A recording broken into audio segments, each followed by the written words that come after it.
When all this started to happen, I actually thought I was doing quite well. I had a job that I enjoyed that paid me a good salary, and what made it even better was that the team that worked beneath me always seemed to respect me and do what I asked. Another bonus was that the boss I worked for never bothered me as long as I hit my targets, and I always did. I was 54 at the time, and I wasn't a young man anymore. I wasn't ready to retire. I wasn't ready to even start putting anything in place like that, and I most definitely was never thinking about getting into another relationship. I owned a small flat in London, although I did have a very big mortgage on it, but I was able to handle it, which helped. The car I had wasn't my dream car, but it worked, and that's all it needed to do. When I started looking at my bank, this was the time when I actually saw money there that seemed real, money that could make a difference to my life, and that gave me a sense of comfort that I never really had before. And it made me feel like I didn't have any big worries. These savings I'd managed to build over years and years. Every time I got a bonus, I would add it to the savings. Every overtime hour, that went into the savings as well. And because of that, I started to build these habits and made sure I would never overspend. I never thought that I was rich. Definitely not.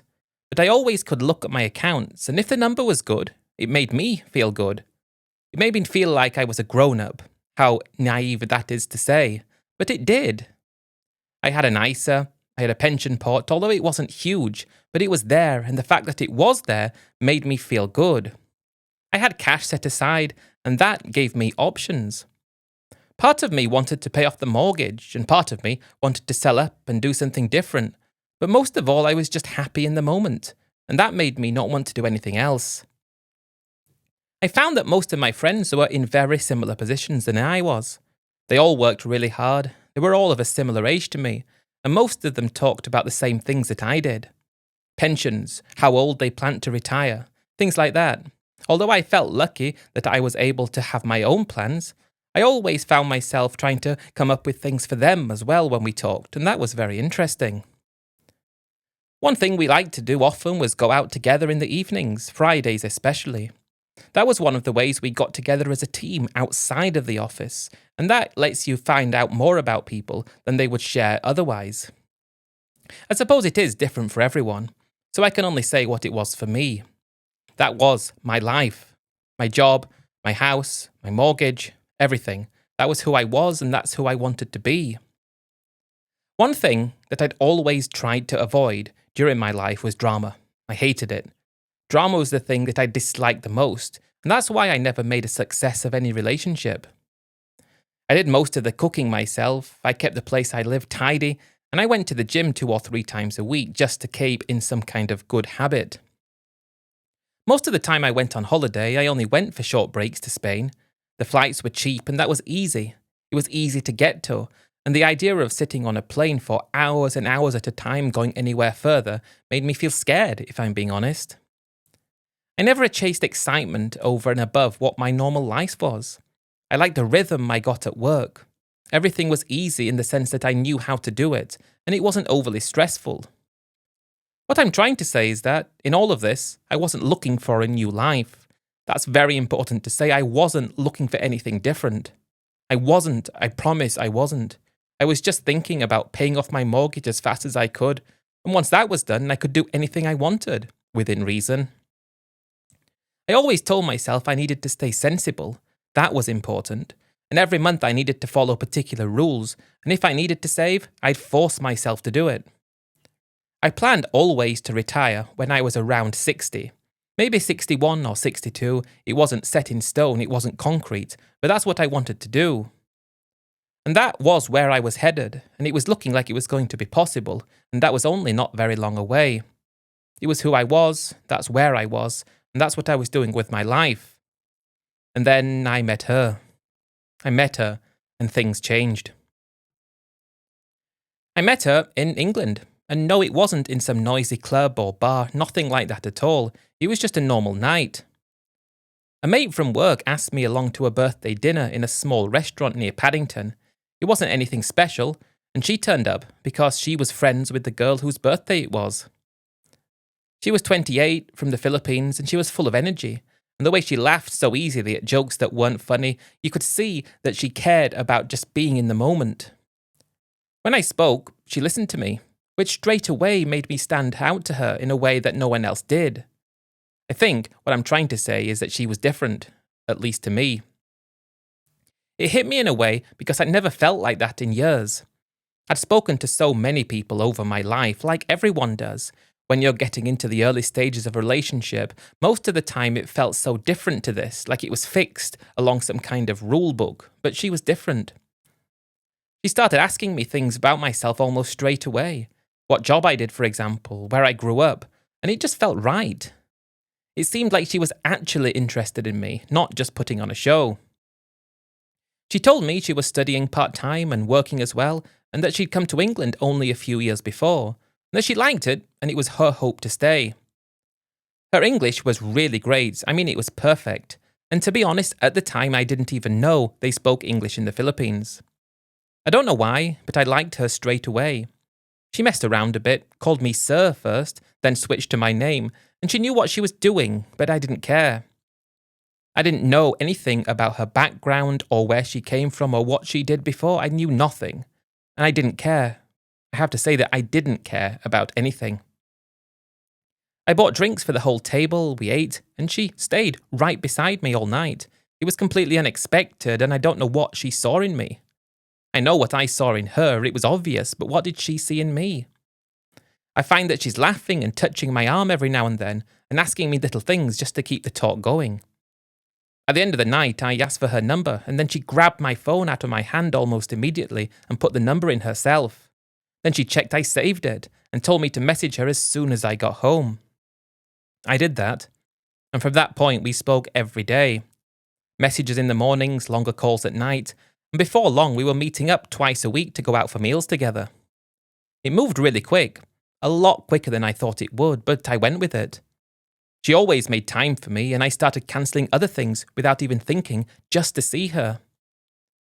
People at work did notice and made a couple of jokes, and I had to laugh with them. I wasn't trying to hide anything. I'm embarrassed to say it made me feel younger than I was when I was with her, and the rest I just enjoyed, and I allowed myself to enjoy it. I think that's the slippery slope that many people go down. If you get to a point where you start feeling better about yourself because of someone else, I suppose that can lead to bad things. We just did normal things like normal couples did. We walked around Hyde Park, had noodles, did normal things, shopping, going to Tesco together, and she always laughed when I bought the same brand name things. That was just me, that's what I did, and I never wanted to change that. And I suppose if you're looking at it from someone else's perspective, it does look odd, doing the same things almost as if that's what you were built to do. She started calling me love, and that felt strange. But I didn't make a big deal out of it, and I liked it. And then, of course, there's the age gap. She said it didn't matter. And because she said that, that meant it didn't matter. And that was it. A few weeks in, she comes out with something. And I'll be honest, I didn't want to hear it. She said she's married. Married. And not to some Filipino bloke either. This was to an English guy she'd met back in the Philippines, even before she was here. And I'm sat there, thinking about it, thinking, here we go, this means trouble. She keeps talking, saying he's away most of the week with his work, saying that the relationship is not going well and how she feels alone all the time, saying she doesn't love him. I knew straight away I should stop it. I knew better than to get involved, and I was old enough to know that things like that can turn into a mess before you know it. The truth was, though, the second she said it, I started to think what I could do to go past it, to avoid it. I didn't want to stop what I had with her. I wanted her, and I wanted the look she gave me, those little good morning and good night messages, and the way she grabbed my hand over the road when we were crossing as if I was already hers. That's what I wanted, and the thought of seeing reason didn't appeal to me. Reason didn't matter. She mattered. So whatever it was going to take, I was going to have to accept. I started convincing myself, albeit quite difficultly to start with, that marriages ended all the time. Every single day someone's getting divorced, and if it's over, then it's over. She said it was, and if it was, it was. That's what caused me to continue, I think, and I just happened to be in the moment when I met her, when she was already ending this relationship. That meant I was doing nothing wrong. Maybe that was a weak excuse I gave myself, but that's how I let it slide and just continued. She always said as soon as I found out that she was going to leave him, she said she didn't want to waste her life with him, and it would be cleaner if we were honest with each other. I had to agree with her because there was nothing else I could say, so I just nodded along as she talked, and I kept the idea that she was going to get divorced close to me, because if she didn't, then I wouldn't want to go further. We did decide to carry on with things, and because of that, I remained happy. We kept it quiet at work, though. That's one thing that I did decide. I didn't want to say anything to any of my mates or anything out in public, because if something happened and he found out before she told him, that might be a problem. But even when we're out, she's taking pictures of coffees and plates of food and things that we did together. She's not being obvious, but she's trying to show me that she's interested in me and not him, and I'm adding all this together and thinking it's okay. I slept better when she was with me than when I didn't, and that was when I started to think it was time that as much as I was uncomfortable with the situation with regards to her husband, I just told myself that it would get sorted out eventually, and I pushed all the thoughts of negativity to the back of my mind. She started leaving little things in my flat every now and then. It only started small to start with, for example, a toothbrush, maybe her own bar of soap. She had her own specific brand that she liked, I thought was weird, and slippers and all kinds of things, and all of a sudden, loads of her stuff is there, and it's not like I could do anything about it. I started to buy her things, and that meant that I was really serious because I was always hesitant about spending money. It was only small things to start with. For example, I bought a coat when winter came around, and then because she's working at a job, I bought her some shoes. And she made a big fuss of it every time, while I didn't. I just told myself that she wasn't using me, she loved me, and she wanted to leave her husband. That was what it was about. We were in love, and that's all that mattered. She told me quite often that her husband could be really difficult if he found out, so we had to keep careful and make sure that I didn't send messages at the wrong time. I felt very uncomfortable in that way because I didn't like the idea of her being with him. She didn't like that, but she was still there, so I was just waiting for things to get sorted out. I didn't like sneaking about, and I never had. That wasn't me. But I did it because I wanted her. I did things I never would have done because I wanted her. When people started to ask me what I was doing at the weekend, I had to keep it vague. I stopped posting things online like I used to do, and I pulled back from a couple of mates because they were asking me so many questions. I just told them it was for a while and I've got lots of things going on. The funny thing is, you find that you can live two lives side by side if you choose to. Yet, if you don't choose to and you do it anyway, that's when things start to get difficult.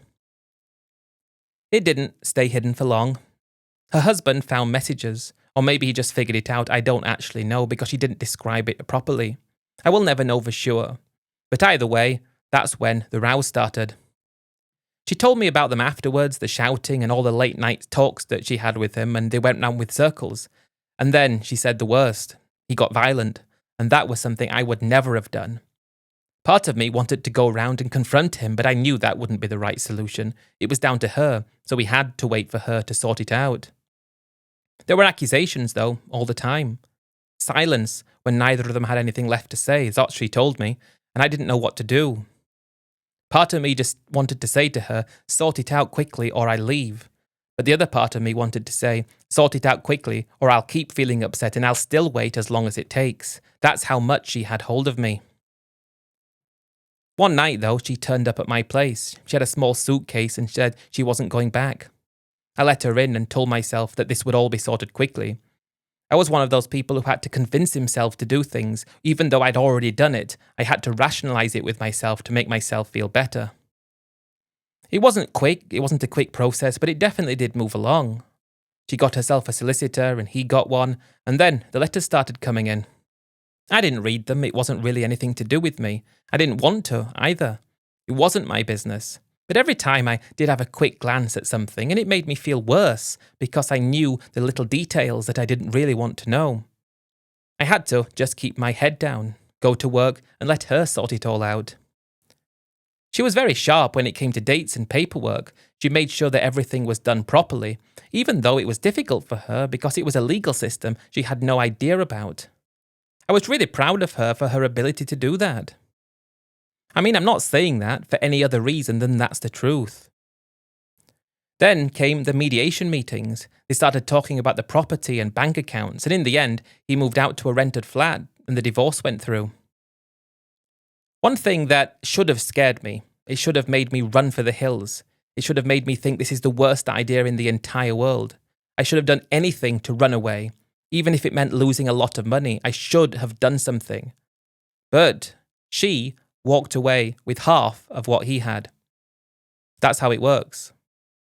Married, life together, she got half of his stuff. And I looked at that as a positive at the time. That makes me feel sick today to think about it. I looked at her getting half of his money as a positive, even though she didn't work for it. She didn't try to gloat about it, and she said it was fair, and that was it. She said he had his career, and that was okay for him, and what she was taking, she said she was due. I nodded along and agreed with her at the time, even though looking back, I feel that appalling. That's an appalling opinion to have. Because what would have happened if I got married to her, and then later down the line, things go wrong, and she takes half of my stuff? Why don't guys such as me look at that, look at what could go wrong later down the line? Because what had happened right in front of me was proof, and proof all I needed to make myself not do it. But I didn't know about that at the time, and I just went along with it like a fool. I told myself that what she did was strong-willed. That's the thing that haunts me as well. There was nothing wrong with wanting some security after years of being told you've been looked after. But he'd also paid for her to go to university. She was there when we met. She was doing bits and pieces of work, but he'd supported her to follow her dreams. Now she got his stuff. I think I've talked about that too long, but I should have been scared by that fact, and I should have run. I can remember when I stood next to her at the registry. The last bit of paper had been sorted out, and then we went out for a meal like nothing had happened, but all of a sudden she's not married anymore. It was great. We were both happy and over the moon and excited, and she showed me the money that landed in her account, and that made me shocked, but I just thought she deserved it at the time. She looked relieved when it was sorted out, and that's the best way I can put it. And I told myself it proved what I already wanted to believe, that she was strong and she could stand on her own. She rang her family back home to say that she was divorced and it was done, because in the Philippines you have to understand that divorce is actually illegal. It's not possible to get divorced, so it was done through the UK, and they were a bit hesitant because it wasn't something that happened there. As far as I'm aware, in the Philippines, marriages can be annulled, but divorce is something altogether different. Very different over there. After it was sorted, though, then we started talking about us. It wasn't vague anymore, like we had done before, because before we didn't know what was going to happen. Now we could put proper plans into place. We were talking about marriage and what came next. I had been divorced years earlier, but I had no kids. My marriage lasted no time at all, and there was nothing holding me back. I didn't see any reason to wait. I asked her straight if she wanted to do it, and she said yes, just that, yes. Then we set a date, and that was it. It wasn't a romantic gesture or romantic marriage or in a church like you might imagine. We just went down to the register office with 2 witnesses and did it quietly, and that was it. We took a photo on my phone in the lobby, and that was it. Sent it to a couple of my mates who had been asking what was going on.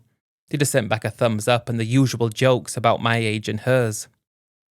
Then it was just a question of getting on with our lives, going out for a meal that evening, having a bottle of champagne to celebrate, and then crashed on the sofa like we did every time. We were married now, but it just felt the same. There was nothing different, although we were tied together, which would be good and bad, depending on what happened in the future. One of the first conversations was always going to be about money, who paid for what, and she always said she liked having her own money and would keep some accounts separate. That made sense to me, and I thought it was fair. We started looking at money together now as opposed to individually, and one weekend we just talked it all through. I had about 200 grand, I think, saved across a few accounts and investments, and all things I could cash in if I needed to. It was available to me, and I could have probably got my hands on the cash within a week if needs be. She had her own money from the settlement, and I didn't count hers in my plan because it was hers, but knowing it was there made me feel like we had a bit of a cushion. Now, looking back, this is very important if you are doing something like I did. I can see it was always the way that I didn't think. What was mine was ours. What was hers stayed hers, and that's the truth. At the time, I didn't understand that, but now I do, although it's too late. We laid everything out there and then. If we stayed in London, we would be fine. We could go on holiday all the time, maybe could finish work after I was 60, and that would be it. If we moved somewhere cheaper, it could stop much sooner, and that became appealing. She was the one who kept talking about the Philippines and how far money went, how we could have a proper house and space and not feel like we were just scraping by. I listened to what she had to say, and I knew she was right. At least I hoped she was right. The cost would be lower, and to me it made a lot of sense. I would be able to stop working now, maybe only after another year, not too long at all, and would be able to just live right away, and if we were careful, life would be great. I liked the thought of waking up when I wanted, maybe reading a book in the morning, walking around in the afternoon, going to the beach, going to a restaurant, and never having to think about turning up at the office again and making sure that my team always hit targets. I told her if we did it, we'd have to be very sensible, because we could get carried away quickly. We would always need some cash and touch to make sure we bought everything and we were safe. She agreed with what I was saying, and it wasn't as if I said anything stupid. It was just common sense, so the fact that she agreed shouldn't have been anything special for me, but I looked at it like she was on the same page. We decided to pick a time further in the future, and that's what we aimed for. I'd never been to the Philippines before. I'd never been to Asia before, and never been out of Europe before. So I spent a lot of time doing research, reading forums, and listening to how other men had gone and made a success, but how most people seem to go and fail. I thought that because I was researching, I wouldn't fail, and that made me feel comfortable. I read up on healthcare and insurance because if we weren't in the UK, I would need to have insurance. That was something I never had before with the complimentary free healthcare, or so they say, in England. I didn't really want to burn any bridges. I wanted to keep the flat. That would be a base if I needed to come back.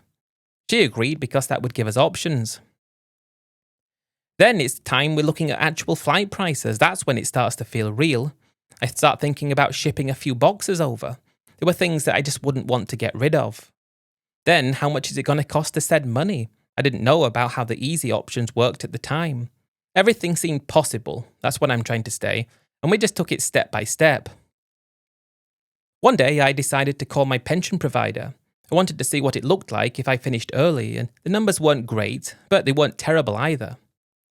Didn't tell many people. I wanted to be 100% sure first. If anything, I wanted it to be booked first before coming to a decision and telling people.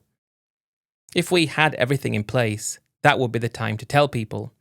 And it was getting very appealing to think about, but at the same time, nervous as well. When we did tell people, it came out very fast, and it was actually a lot quicker than I meant it to. I can remember being at my sister's place for a Sunday roast, and I said, "We're thinking about moving abroad," just like that. And by the time the dessert came, it had turned into a proper plan. My sister gave me that look like she wasn't sure I knew what I was doing. My brother-in-law started going on about tax and property and not wanting me to rush. I told him not to worry, we'd do it properly, but it was as if they thought they knew better. Although they'd never been to the Philippines, never knew what it was like, and had no idea what they were talking about as well. It's one opinion versus another. And that's the thing. No one's right. Only one person can be proved right when everything comes coming to a head. Her friends were excited, sending me links to look at the different beaches around her area, videos and things like that, and it was interesting to see. My mates, though, they were split down the middle.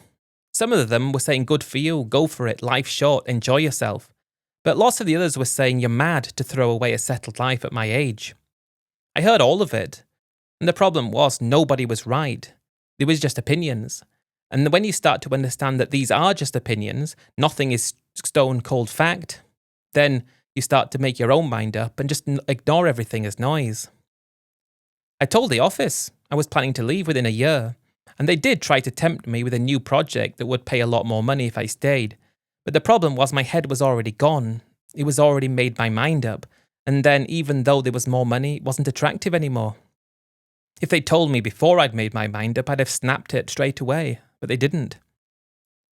They started doing things that needed doing, got rid of some things, cancelled subscriptions, and then, all of a sudden, everything's gone. That was it. We went through her list and then everything's ready. It can come around quickly. And that's one thing that I was shocked about because you're in planning stages for such a long time and then all of a sudden it's time to go. Are you ready? Are you not? I told myself I was. When we actually booked the flights to Manila with a stop somewhere in the Middle East, picked our seats on the plane, that was when I knew it was sorted. She told me not to pack too much. We could always buy stuff there anyway that was cheaper and we didn't need to carry things with us. Although I was going to send a box with some personal effects that I just didn't want to leave behind. I shouldn't have changed money at the airport because the exchange rate was dreadful, and she laughed at me when I did it, but it was too late. Luckily, it was only £100, but that was one of those things that I shouldn't have done. She told me you get a lot better rate when you're there. I didn't know those basics at the time, and I just went along with it. On the plane, that's when I got the first sense of the gravity of the decision I'd taken.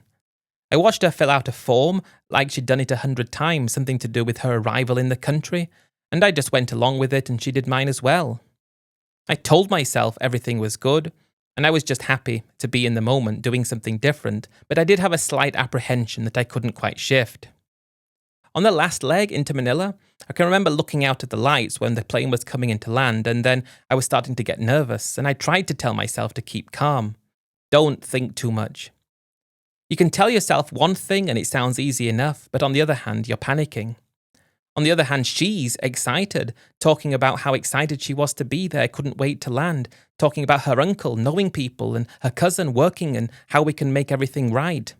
She was already jumping ahead to things before we'd even landed. I just agreed with her, nodded along, not understanding what she was talking about, thinking more about the gravity of this new life decision. It was as if she'd already gotten ahead with everything and she was ready to start doing something more. I wanted to settle in first and get to know the Philippines. It was chaos when we landed in Manila. And for the first second, all I thought about was, this is insane. The immigration queue crawled so slowly. You might move forward one step and then stop again. And when it's finally time to get the bags, they're already waiting for you because it took so long. Outside the doors and everyone's there, people trying to get you into taxis, selling you prices that's inaccurate, and she's just avoiding them, telling me which way to go. I wondered what people would do who had arrived for the first time. It would be easy to get taken advantage of if you were in that situation, but she told me to just stay with the bags and she'd sorted everything out soon. She got some cash at a better exchange rate than I did and showed it to me as if to say, I know what I'm doing and you don't. Then we got to the hotel, and then that was it. I crashed. I was so tired, mental overload, that I just wanted to sleep. The next day, she took me to the mall to get some basic things. Needed to get a bank account set up, but that was going to be difficult and I couldn't do it until certain things had been sorted out. She already had one, so that was convenient. We looked at a couple of places on that day where we could stay long term. She didn't want to wait. We were going to be going to her province soon, so I didn't see any point in getting a place for a month. We could just stay in hotels. We've started to video call her family a few days after arriving there, although I'd spoken to them lots before. Because I was in the Philippines now, it felt so different. I remembered them by their names and faces, and they all seemed excited that we were there. The new sounds, though, they took a lot of getting used to. I was never used to going to sleep at night time hearing the crazy traffic outside. It wasn't like that where I was from. Although it was busy, it was not the same. The plan, though, was to do a few more days in the city and then go to her province, look at some land near her parents. We'd already talked that we wanted to have our own place to live, and it seemed okay and real when I was back in England. But now I'm in the Philippines, it's starting to feel different and a bit scary, but I didn't want to back down because we'd already agreed and talked about it. She just said there's no point wasting time, and I just had to go along with what she was saying. I asked if renting a place for a few months might make a lot more sense, but she just smiled and said it was dead money. We need to put everything down now. I understood what she was saying because I always had that mentality. I wanted my own place, and I had it. But when it came to the Philippines, it felt so different. I was expecting it just to be like my country, but look a bit different and feel a bit different. But it was completely different, and it was taking a lot of getting used to. But I just wanted her to be happy, so I just went along with everything she said. Few days later, we booked a cheap flight to where she was from, and we left and went there. Within weeks of arriving, money was going out thick and fast. We were in her province, I'd met the parents, cousins, and neighbours, the whole lot of them, and by the third day of being there, we were on a bit of land not far from the main road that she said was going to be ours. As I said, we had talked before about having our own place at length. It was what we were going to do, but it felt scary when I was there. It didn't feel like it felt when we were talking about it in England.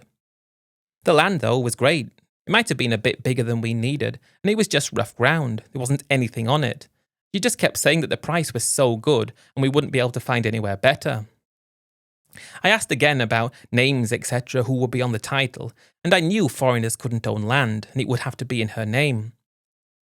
Through the forums I'd read, everyone said it, don't buy land in someone else's name in the Philippines. But I was hearing it on the ground that that's what I would need to do, thinking I didn't want to, but agreeing at the same time, saying yes, that's fine. I'll never understand that. Why was I able to just agree to something I didn't want to do? I didn't want to. Although in England I said I did. It felt different though when I was there, and I just had to go along with it because everything was already agreed to. We got this land. I paid 40 grand for it. That felt like an awful lot of money for where it was, and she said it was acceptable. I did a bit of research and it did seem land around there cost that much money, but I couldn't understand why. I looked at sites in England all the time, land for sale in different areas, and you look at some places and it would have been cheaper for bigger land in England, and that made no sense. When we got the land and that was sorted and we needed to build a house, that's when family requests came in, and I don't really want to pay too much attention to these because I should have known from all the forums I read that once you get involved, once you get stuck, once you're already committed, then you're going to have to be more committed if you want to maintain it. I should have known, so I don't even want to talk about all these commitments that I had now laying over me. I'm also thinking, what about all the money she's got? When I mentioned it to her very briefly once, she just said, oh, that's mine. I need to save that. And then I just left it. How was that fair? I don't know, but that was what it was. What was mine was ours. What was hers would always be hers and never mine. And then I'm starting to think more and more about it. I'm starting to understand that, although I still think everything's going to be fine and I've just got to accept everything that's going on. I had to keep bringing money from England to continue paying for the house, and I was okay with it. Watching the totals drop, though, I did try not to panic. There was always something to pay for with the build, and although this was something we wanted to do, I didn't feel like I was in control. I knew what was for what, but I didn't know in such detail like if I was doing it in my own country. I felt out of control in a way that I'd never felt before, and that made me feel useless, I think is the only word I can say. We bought a second-hand car though not long after, and it was only 8 grand, but it was so convenient to have. We needed to get a generator because the electric supply in the area was a bit hit and miss, and that was extra money that we'd never thought about. All kinds of things that you need to pay for you don't even think about. And because you've already set a budget that's quite tight, you're always going to go over it, at least we did, and it just happened like that all the time. As I've already said, I don't want to talk about all the requests that came, but the relatives were always there. I don't mean they were knocking on the door every morning, saying I want this, I want that. It wasn't like that. They'd just drift in and out. Sometimes they'd bring food, and sometimes they'd watch the house, and then they'd sit down and talk, and it felt normal in that sense. But the thing was, nobody ever stood in front of me and said, I want something. But somehow, I was the one paying for everything. That's how I found it worked. And you don't see it at first. A bike breaks and money goes. A kid needs something for school and money goes. Someone's sick, there's a clinic fee and money goes. Nobody asked me straight, but I was always the guy with the money, and I just kept paying for it, almost subconsciously without realizing, and I hated myself for it. I told myself, in a way, to make myself feel better that it's family, but it wasn't really my family. I got married to this girl who got divorced in the UK, who had taken so much money from her ex, and I was in the thick of it, not thinking anything at the time. Now I'm thinking, this isn't good. At the same time, part of me's happy. It's very difficult to explain. If you're sitting there thinking, well, I could retire to the Philippines, you're going to understand that lots of things will happen you didn't even see. That's what happened to me. It's not as if you can have any warning. You do it, and then that's it. There's no going back. The arguments we had together didn't really start off big, they just built up over time. I'd say that we were so far on with the build, and I'd say how much money was left and talk about things, and she'd always come back saying I was nagging. I tried to explain that I wasn't nagging, I just wanted to know what was going on, and then she'd throw it back at me, saying, why do you keep asking and not trusting me? I did trust her. I trusted her with everything, otherwise I wouldn't have been there. But I felt like I had no control because I didn't know anything about what was going on. I told her how much we said we were going to spend and then how much we have spent, and she's not concerned. I said, what about your money? Can you pay for some? And she said, no, I need it for something else. It didn't seem unreasonable when she said it, but looking back it was. She wanted a separation, and if I'd have seen that and understood it, perhaps I could have stopped. When we were in front of her family, though I did manage to keep it together most of the time, that was the only way I was able to be okay with her. Everything crept up so quickly, and now, because I've spent all this money, I didn't understand why she didn't want to spend hers to make sure my money didn't go to zero. The house was built, so that was good and we were living in it, but I'm always transferring money in over and above what I'd already agreed with myself that I would transfer in. When you start taking stock of what you've done, then you start to get upset. Everything cost way more than it should have done, considering we were in the middle of nowhere in a very remote location. The land shouldn't have cost 40 grand. Was that something that I hadn't been told? The construction shouldn't have cost as much as it did. Everything shouldn't have done. But I didn't know or have any understanding or experience of what things were like there. We did everything properly, a pump, a septic tank, and everything that we needed. But it was as if we did things more than we needed because it didn't make sense how it cost so much, given that people who lived close by, some of them didn't even earn £1,000 a year. It was difficult, and I don't understand how I got myself into this position. I'm happy in one sense, but 95% I'm not happy. I'm devastated, and I think I'm happy. That's the thing, I'm trying to convince myself I'm happy, but I'm not because I don't want all my money to go out, and she's not spending anything. That was it. She didn't spend anything, and that made the whole thing worse because she got that money from nothing. I worked my whole life for this money, and all she did for that money was scam that guy. Maybe not a scam. I'm getting upset now, but what she did was nothing.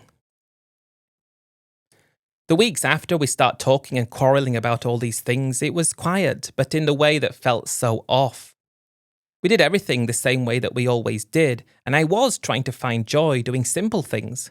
The beach wasn't too far away and it was always deserted, so I'd go and sit on it and read, but when I came back there was something cropping up that I needed to do.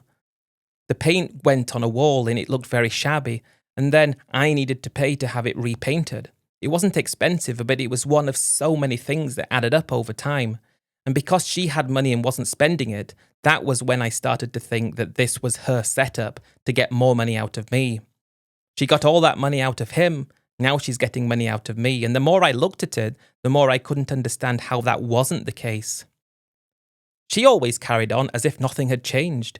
She was sweet when she needed to be, when she wanted something especially, but distant when I came to her with questions and worries about things.